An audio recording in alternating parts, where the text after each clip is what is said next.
శ్రేయం గురుదత్త ఆత్మీయులందరికీ స్వాగతం. మనసులో అనేకమైనటువంటి కోరికలు ఉంటాయి. వాస్తవంగా కోరికల కోసమే మనిషి జన్మిస్తాడు. కోరిక లేనిది ఆ వ్యక్తి ముందుకు వెళ్ళజాలడు. చాలామంది ఇప్పుడు బుద్ధిజంలో కానీ ఈవెన్ సన్యాస ధర్మంలో అంటే హైందవంలో చాలా స్పష్టంగా ఉంటుంది. 4 ధర్మాలు ఇవ్వడం జరిగింది.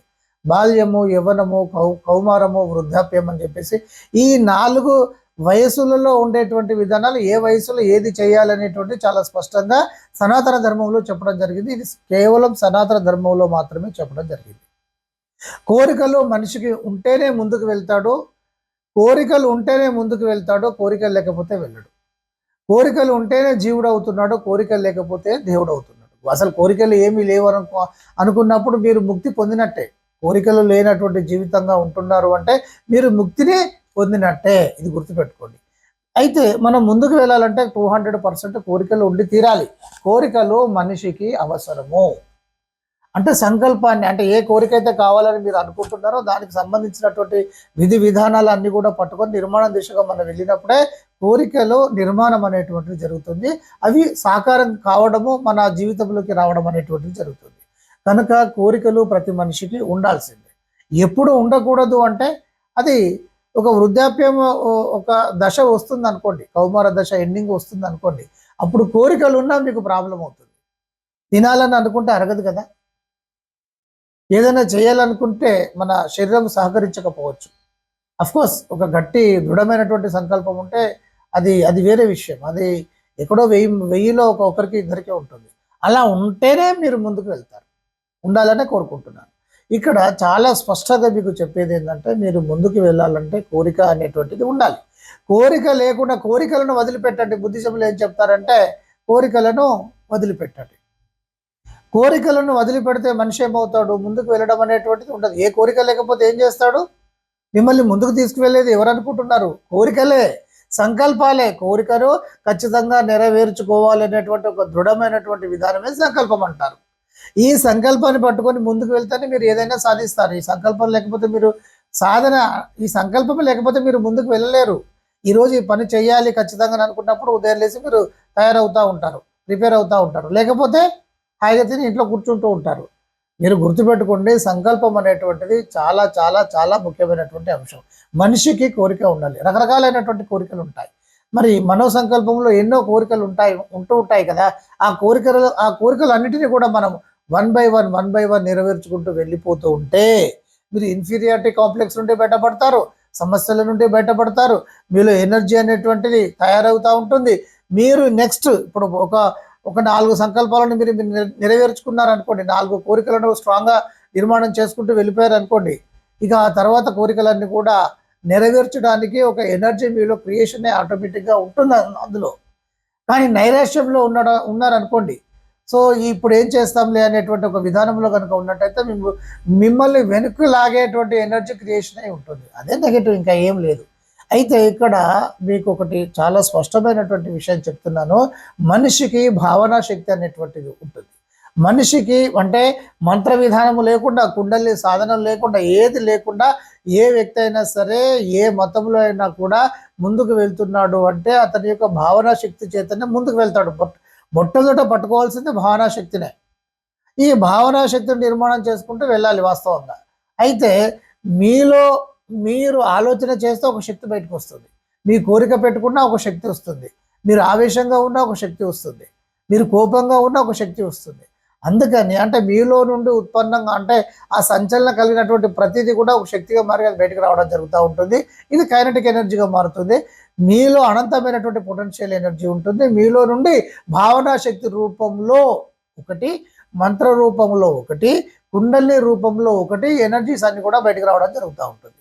ఇక్కడ మనసులో ఉండేటువంటి కోరికలను నెరవేరాలి అనంటే మనం పట్టుకోవాల్సినటువంటిది ఏంటంటే మానసాదేవి. మనము ఆలోచన చేస్తున్నప్పుడు ఇది నెరవేరాలి అనేటువంటి ఒక ఆలోచన కలిగినప్పుడు ఆ ఆలోచనల ద్వారా వచ్చినటువంటి ఎనర్జీ, మారినటువంటి కైనటిక్ ఎనర్జీకే మానసాదేవి అని మనం పేరు పెట్టుకున్నాం. సృష్టిలో ప్రతిదీ ఎనర్జీ, అదే దైవం. విశ్వం వేరెందుకు అవుతుంది? విశ్వం ఎక్కడికి వెళ్ళి వచ్చింది? సృష్టిలో శక్తి ఉంది. ఐన్స్టీన్ చెప్పింది అదే, థియరీ ఆఫ్ రిలేటివిటీ ఇదే చెప్తుంది కదా. మీరు కొన్ని విషయాలు సైన్స్కు సనాతన ధర్మంలో చెప్పినటువంటి ఆధ్యాత్మిక విషయాలకు చాలా సంబంధం ఉంటుంది. మిగతా మతాలలో నీకు ఇంత స్పష్టంగా ఉండదు. యద్భావం తద్భవతి, మీరు ఏది అనుకుంటే అది జరుగుతుంది, దాని నిర్మాణం పట్టుకోవాలని అత్యంత స్పష్టంగా భగవద్గీత చెప్పారు కదా. మీరు ఏదైనా నైరాశ్యంలో ఉంటే ప్రపంచంలోని మేధావులు అందరూ చూడండి. లేటెస్ట్గా ఇప్పుడు అంతరిక్షం నుండి వచ్చినటువంటి సునీత విలియమ్స్ని కూడా చూడండి.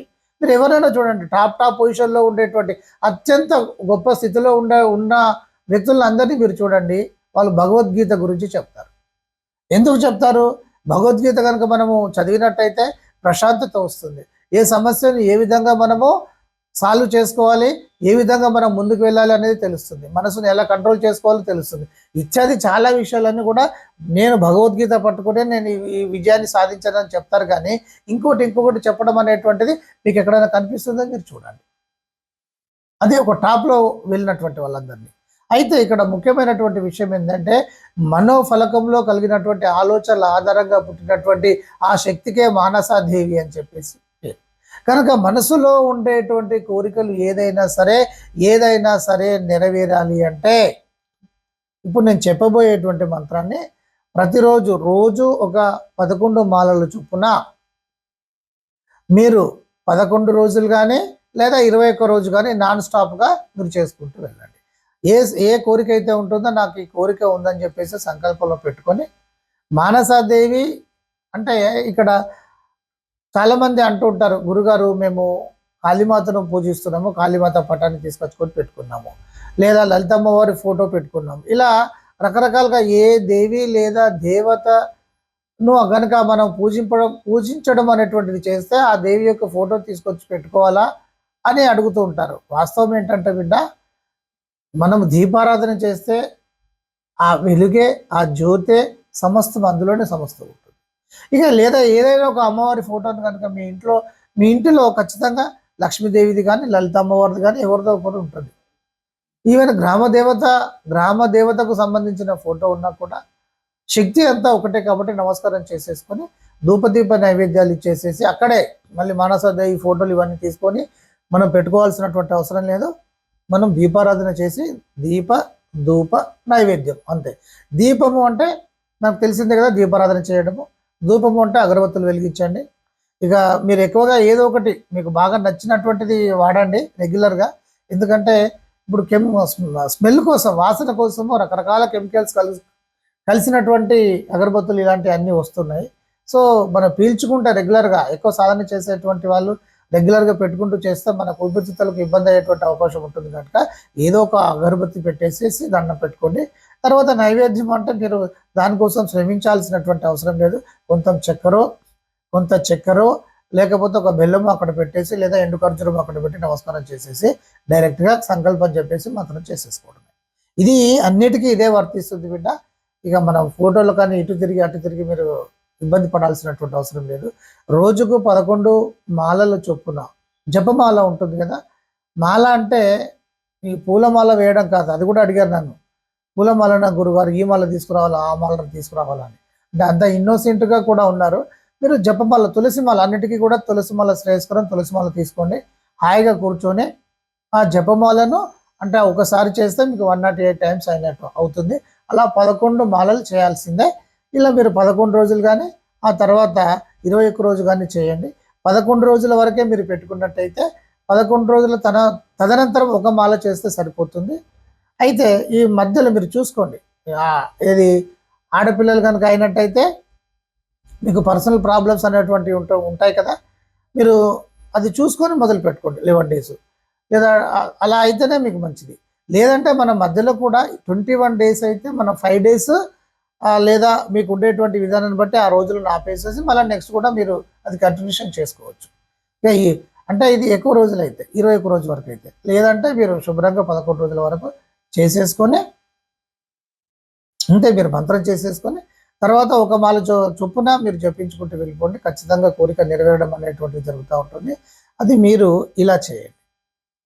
మంత్రం ఏంటంటే ఓం హ్రీం హ్రీం మానసాదేవి అభీష్టం సాధయ హ్రీం హ్రీం నమః. ఇది మంత్రం. ముందు ఈ మంత్రాన్ని 108 సార్లు రాయండి. చాలా స్పష్టంగా పలకండి. ఇది ఎవరికైనా పలకడం అనేటువంటిది వస్తుంది. ఒక అపోహను మీరు మైండ్లోకి వెళ్ళి తీసేయండి. గురుగారు తప్పు చదివితే ఏదో జరుగుతుందట కదా అని. ఎందుకు తప్పు చదువుతామమ్మా? ఇందులో ఏమన్నా పెద్ద పెద్ద సంస్కృత సమాసాలు ఉన్నాయా? సింపులే కదా, పదాలే కదా. అవన్నీ కొంత భయపెట్టడానికి చెప్పినటువంటివి, మీరు చేసుకోకుండా ఉండడానికి. అవన్నీ మైండ్లోకి వెళ్ళి తీసేసుకొని ఈ మంత్రాన్ని 108 టైమ్స్, వీలుంటే ఇంకా ఎక్కువ సార్లు కూడా రాసి, ఆ తర్వాత నుండి మీరు రెగ్యులర్గా చూసుకుంటూ చదువుకోవచ్చు. మీరు చదవడం అనేటువంటిది మొదలుపెట్టండి. రెగ్యులర్గా మనస వాచ కర్మన చేయాలి. శ్రద్ధతో చేయాలి. నీకు భక్తి కాదు, భక్తి ఉంటే మంచిదే, భక్తి కన్నా ముఖ్యము. ఎవరైనా సరే ఒక సాధన చేస్తున్నారంటే ఖచ్చితంగా 200% భక్తి అనేటువంటిది ఉంటుంది. కానీ భక్తి కన్నా ముఖ్యం ఏంటిదంటే శ్రద్ధ పెట్టి మీరు చేయడం మొదలుపెట్టినట్టయితే అనుకునే అన్ని కూడా జరగడం అనేటువంటిది జరుగుతూ ఉంటుంది. మీరు ఈ మంత్ర విధానాన్ని అనుసరించి చూడండి. అందరికీ బ్లెస్సింగ్స్.